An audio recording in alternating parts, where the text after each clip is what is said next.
Jeffrey Follmer is the police officer who's going to step up here and tell us what a terrible person Andrew Hawkins is, the Browns player who obviously made the statement about Tamir Rice and John Crawford on his shirt, and he's going to tell us who should apologize to who.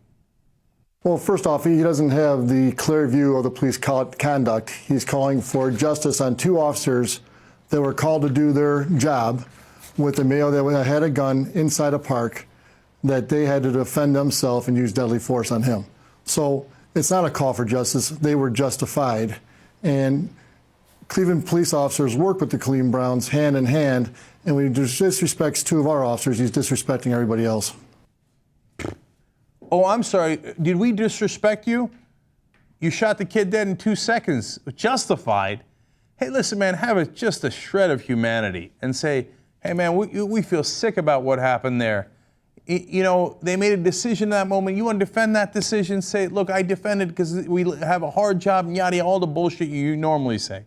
But don't go and tell us that they had no other choice. They were absolutely justified in shooting within 2 seconds. Nobody, come on, man. But the sick thing is some people do believe that because they want to believe it. No. Black people are dangerous, man. You got to shoot the 12-year-olds before you give them a chance to put anything down. Justified. And he's disrespecting all of us. How about Tamir Rice's family? How about Tamir Rice? Did you disrespect him when you shot him dead? God damn it. Get more from this jackass. Yes, I disrespect you, idiot. Go ahead. But, okay, you guys disagree on that. Why should he apologize to you? Why shouldn't you apologize to him? You have a disagreement. We're not apologizing to anybody. I mean, calling for justice on two of our officers, they need to do it to us because they're disrespecting our officers on a job we do hard every day and a job that two officers were put in a position to by a male's actions. You know, he disrespected police officers who were out there doing their job. He's surrounded by police officers. When you're talking about two of us that were put in a situation like these two where you're talking about all of us. You know, isn't it funny because they always say, like, oh, these black thugs, these right-wing idiots and stuff, right? That, oh, these black thugs, they're always talking about respect, how we didn't respect them enough, and they feel dissed or disrespected. You can just see O'Reilly saying it, right? How about this thug? How about this guy who's going, I tell you, I was disrespected, man.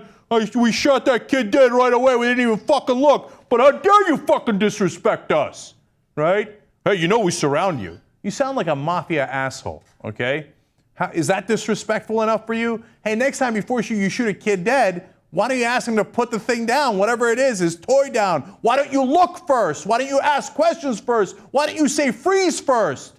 Yes, I don't respect that. I don't respect you killing our children. More.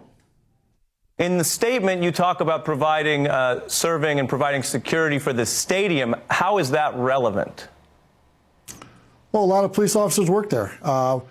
We are with the Browns organization. When you talk about two of our officers, doing a justified shooting, you're talking about all of us. Any one of us could have been in that circumstance.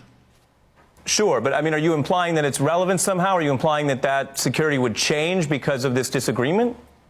No, we wouldn't change. We're here for the community.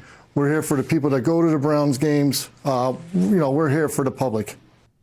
Unless, of course, we're shooting him dead. Say, hey, listen, why did you make the threat then? He's surrounded by us, and in the original statement we said, hey, we provide security for the stadium. So what does that mean? Why did you bring that up? Why did you bring it up? It's either a threat or you're saying, hey, you know what, maybe we'll pull that security because we feel disrespected. So you're on your own. Well, what are you saying, right? No, because you want to go out there, you want to kill kids, and then you want to threaten people. Oh, I'm sorry, did I say too much? You want to kill kids? That's too much, right? I hope that you don't want to actively kill them. That's not why you're going out to do it.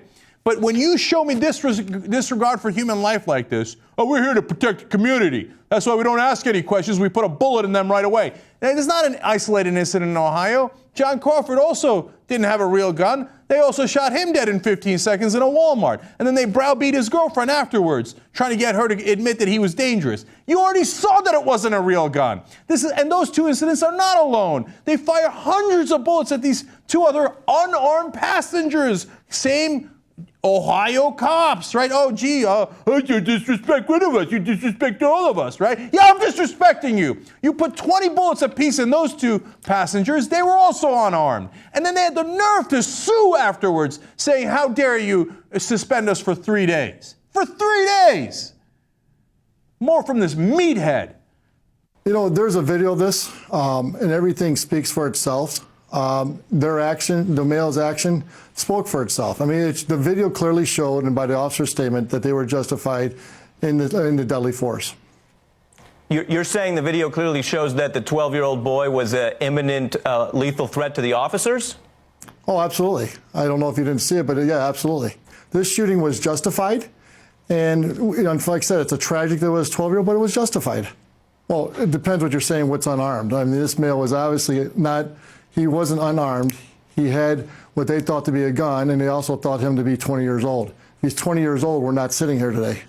How about this? Listen to police officers' commands, listen to what we tell you, and just stop. I think that eliminates a lot of problems. I have kids too.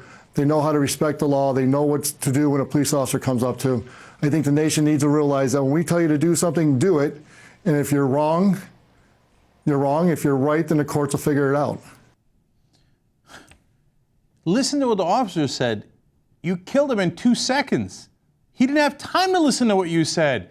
This Orwellian prick, we just saw the video. We've seen the video a million times. You pull up and you shoot him. You pull up and you shoot him.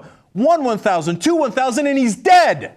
Just, for Christ's sake, be a human for a second and say, we're so sorry that 12-year-old kid died, man. Obviously, we didn't mean that. Is that too hard to say? Is it too hard to say, we didn't mean to kill your 12-year-old son?